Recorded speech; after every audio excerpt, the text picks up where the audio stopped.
Hey, it's Alan, and I just wanted to let you know that you can now listen to the ongoing history of new music early and ad-free on Amazon Music, included with Prime. Hey, before we start the show today, I want to tell you about something brand new we're launching with our friends at Apple Podcasts called The Ongoing History of New Music Unlimited.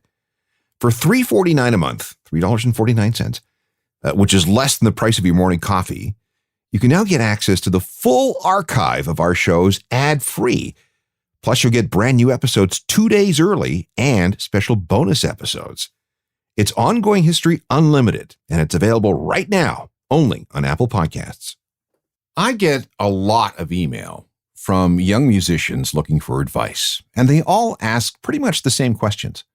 How do I get more people to know about my music? How do I get them to listen to my music? How do I get my songs in the radio? How do I get a record deal? Listen, if I had the definitive silver bullet answers to any of those questions, I'd not only be rich, but I'd be worshipped as a god. Which, come to think of it, would be kind of cool. But anyway, it has always been hard to make it in the music business. You need to not just be good, but great. And never discount this, you have to be lucky. You got to be in the right place at the right time with the right sound and image and attitude. Everything has to fall into place. And since the internet disrupted everything, it's become even harder. At the moment, there's a split when it comes to artists. The majority of them made their bones and established their reputations before the internet hit the music industry around 2000. And then there's everyone else. The internet, the free-flowing digital files, the streaming, the social media, YouTube, and all that ilk, has not only made music more accessible to everyone, but it's also increased competition amongst musicians exponentially. It has never been harder for a new act to be heard above the noise of everyone else. Here's an exercise. Name all the rock bands who have emerged since 2000 who are capable of filling an arena as a headliner today. Okay, Arcade Fire, for sure. Muse, probably. Linkin Park, although they're no longer with us. White Stripes and Jack White. Okay. But then after that, you quickly start to run out of names. But here's one more. Imagine Dragons. They were formed in 2008 and have since become a major alt-rock band. In fact, they've become a major mainstream rock band. And yes, they can fill an arena. How do they do that? Let's investigate. This is the Ongoing History of New Music podcast with Alan Cross.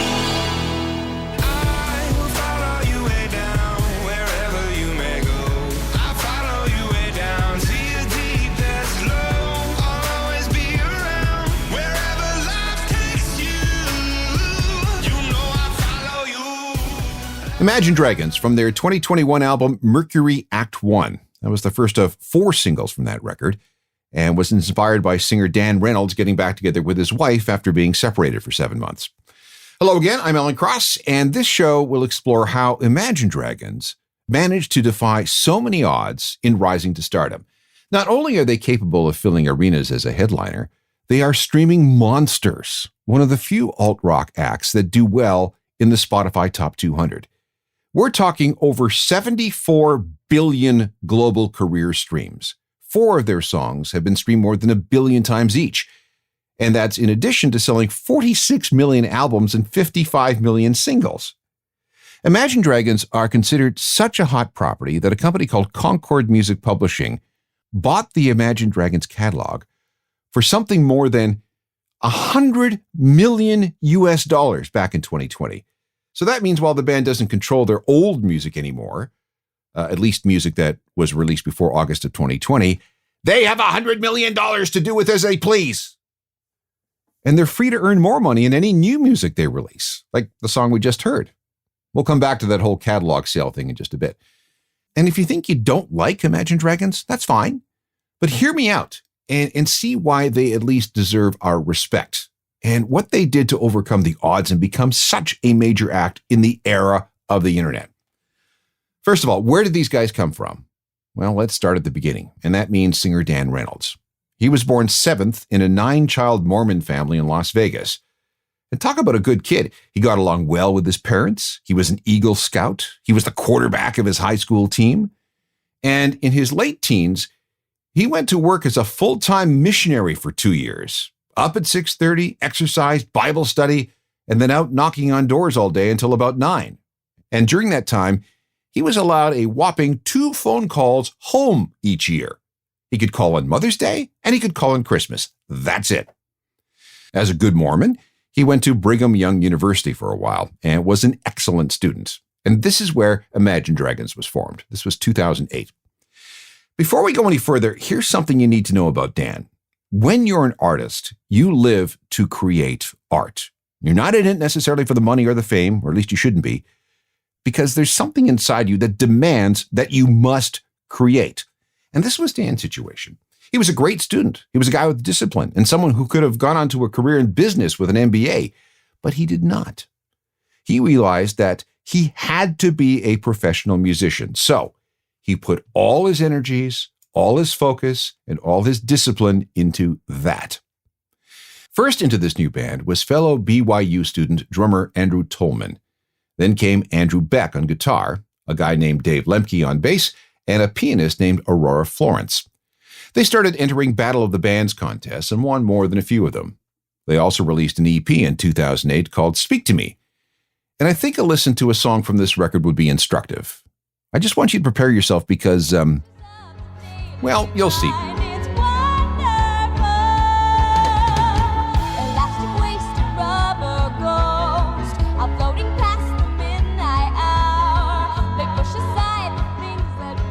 Imagine Dragons. No, seriously, that's them. From 2008, and that's the title track of an EP entitled Speak to Me. Shortly after it was released, guitarist Andrew Beck left, as did pianist Aurora Florence. They were replaced by Wayne Sermon on guitar. He's a graduate of the Berklee School of Music. And Brittany Tolman, yes, she's Andrew Tolman's wife, to sing backup and play keyboards. After some gigs, bass player Dave Lemke left and was replaced by Ben McKee, another Berklee School of Music student, who once played upright bass in a jazz trio. We're now into 2009. Up until this point, the band was based out of Provo, Utah. That's where Brigham Young University is. They had a large local following, but there's only so much you can do in the middle of Utah. So the band moved down I-15 to Las Vegas, where they started performing in various lounges and bars and clubs. Lots of covers by The Cure and the Stones. Wait, hold on. Before we go on, we have to talk about the name Imagine Dragons. According to band legend, that is an anagram for something. It's a scrambled version of some word or some phrase or something that only the band knows. And believe me, people have tried to figure it out. There are 13 letters in Imagine Dragons, if you don't count the space. There are online anagram generators that are supposed to solve these puzzles, but none of them come up with a complete answer using 13 letters. The best solution, and who knows if it's right, is rearranging Imagine Dragons into gormandizing, which admittedly contains only 12 letters and the only 12-letter solution. However, that could be a reference to the full name of CBGB, the famous punk bar in New York. The full and proper name of that club is CBGB Omfug, and that honestly stands for Country, Bluegrass, Blues, and other music for uplifting gormandizers. Are the people in Imagine Dragons trying to tell us they're into gormandizing in the spirit of CBGB? No idea. However, what if Imagine Dragons is an anagram of a phrase consisting of 2 or more words? Again, we can check online, but when I did that, the program stopped at 10,000 possible combinations. Adoring enigmas. I don't like that. Damaging senior. Insomnia ragged. Adrian Gags Nomi. It doesn't seem likely. Anyway, I give up. We may never know. And the band says that they will never tell anybody. They haven't even told their families. So let's just leave it. The next Imagine Dragons EP was recorded at Battleborn Studios. If that name sounds vaguely familiar, it's because it's owned by The Killers, another Las Vegas-based band. It was a 5-song indie thing that was released at the beginning of September 2009. Let's have a listen to something from that. This is called I Need a Minute.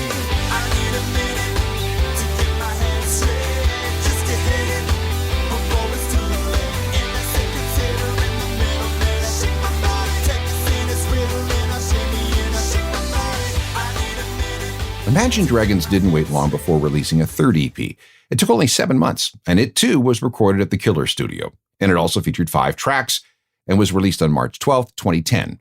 But not before a couple of tracks were posted on MySpace.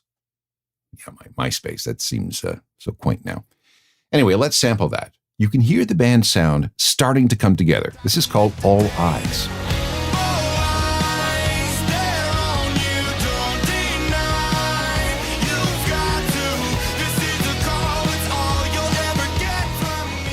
Imagine Dragons from the spring of 2010, still an indie band at this point, and there was still one more EP to come.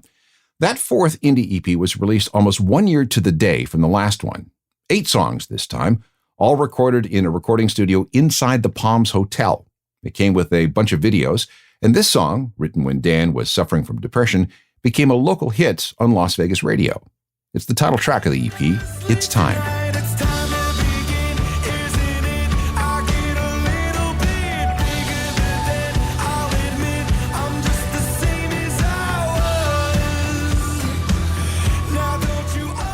So let's review. Imagine Dragons are formed in Provo, Utah in 2008 and released one EP. Singer Dan Reynolds had a driving need to be a professional musician, so he pursued that and only that. There are some lineup changes, and the band moves to Las Vegas. 3 more self-released, self-financed EPs followed. They work social media, post videos online, play many gigs, and network with other bands. So, lots of very hard work, in other words. What came next? We'll get into that in just a sec. If the world of music was a pure meritocracy, artists wouldn't have to rely on luck for things to break open for them. But it's not, and no matter how good your music might be, you still need things to fall in your favor. Hard work can lead to opportunity, but not always. Sometimes something unexpected and beyond your control needs to happen. And here's what happened to Imagine Dragons. On October 17th, 2009, the Bite of Las Vegas Festival happened at a skate park in the city. Train, the band from San Francisco, was on the bill, but at the last second, singer Pat Monahan got sick and couldn't perform. Imagine Dragons were drafted to fill Train's spot. They had 26,000 people to themselves, and they made the most of that chance. They killed it that afternoon. And that set them on a brand new trajectory. They started winning all kinds of local awards and were offered headlining gigs and more. The band stepped up. There was one slight hiccup. Founding member, drummer Andrew Tolman, left the band, and so did his wife, keyboardist Brittany Tolman. No hard feelings, they just wanted to settle down and have a family. That was really all there's to it. Andrew was replaced by Daniel Platzman, yet another Berklee School of Music guy who had won several awards. Brittany's spot was filled by Teresa Flamino, but she only hung around for a few months, and by early 2012, she was gone. That leaves us with today's Imagine Dragons lineup. Dan Reynolds, Wayne Sermon, Ben McKee, and Daniel Platzman. 3 of them, Berklee School of Music students. By this time, the band was surrounded by a very loud buzz.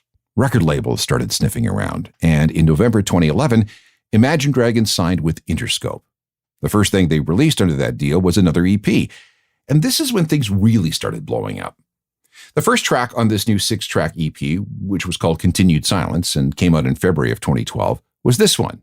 And you probably know it. I'm waking up, I feel it in my bones, enough to make my system blow. Welcome to the new age, to the new age. Welcome to the new age, to the new age.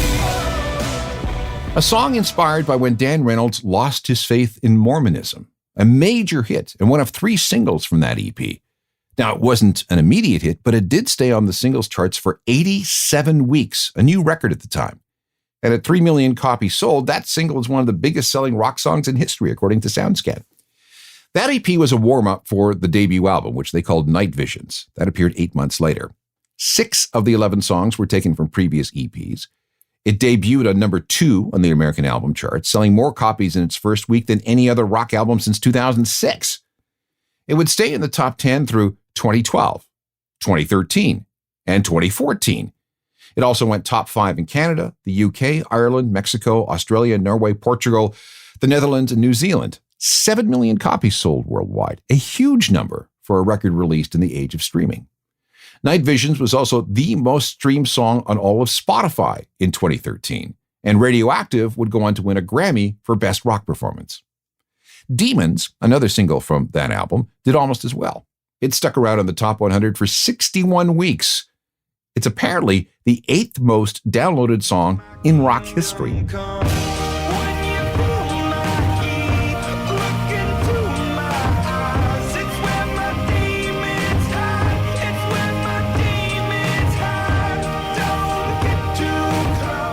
With all the heat generated by the Night Visions album, how could Imagine Dragons possibly follow that up? Well, the good news is that when your debut album is such a monster, your label will give you a little more time to come out with that difficult second album. And after playing 170 gigs in support of that first album, they kind of needed some downtime. In this case, the band went almost 3 years between albums. More than 50 demos were put together before things were trimmed to a final 13. Smoke and Mirrors appeared in February 2015 and debuted at number 1 in the US, also number 1 in Canada and the UK.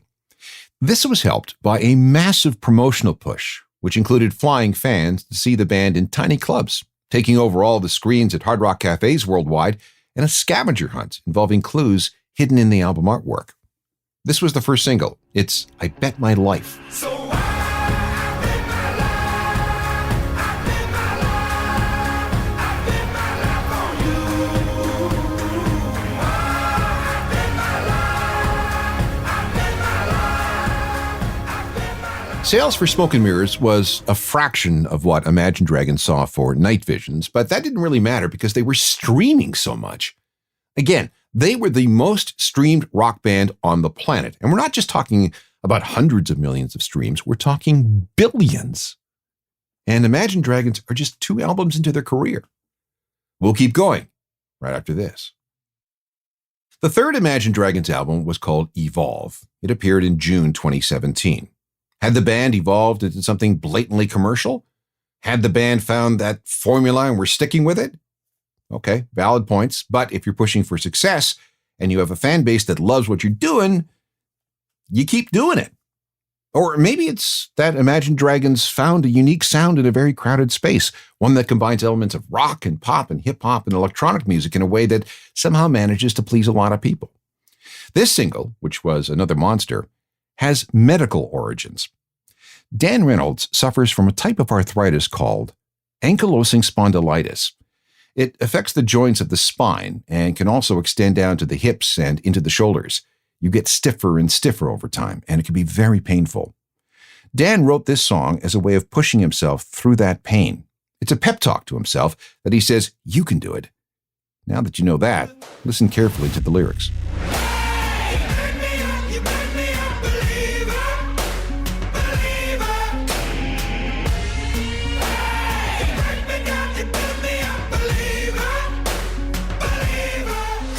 Shortly after the Evolve album came out, we started hearing about Dan Reynolds' activism for LGBTQ rights.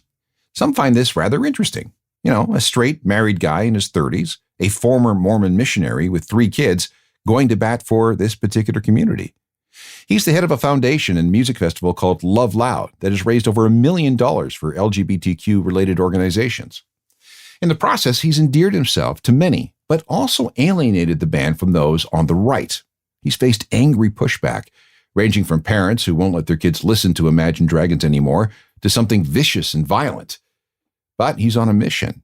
He's especially concerned with the high suicide rate amongst teens in that particular group. If you've been to an Imagine Dragons show in recent years, you'll know that at some point Dan brings out a rainbow flag. That's a real unifying moment with the audience, and he's done that everywhere the band has gone, even places like Turkey, which, if you know anything about Turkey, is a pretty risky thing.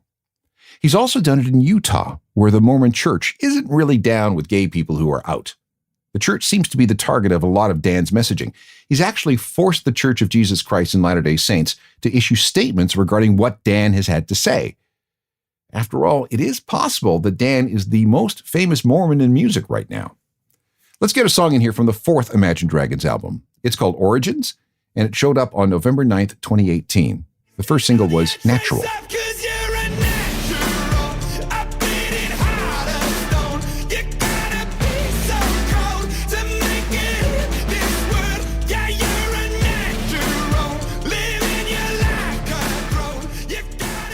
Here's the part of the program where we talk about Imagine Dragons selling their back catalog for big dollars. They negotiated a price where they turned the rights to all their old music over to a company in exchange for years and years of royalties up front. They are a rarity in this space. Most of the artists who are selling these days are in the twilight of their careers and their lives. Bob Dylan, Bruce Springsteen, Tina Turner, and so on. Imagine Dragons are at most mid-career. But in August of 2020, Imagine Dragons made the decision to sell a majority stake in everything they had released up to and including the Origins album.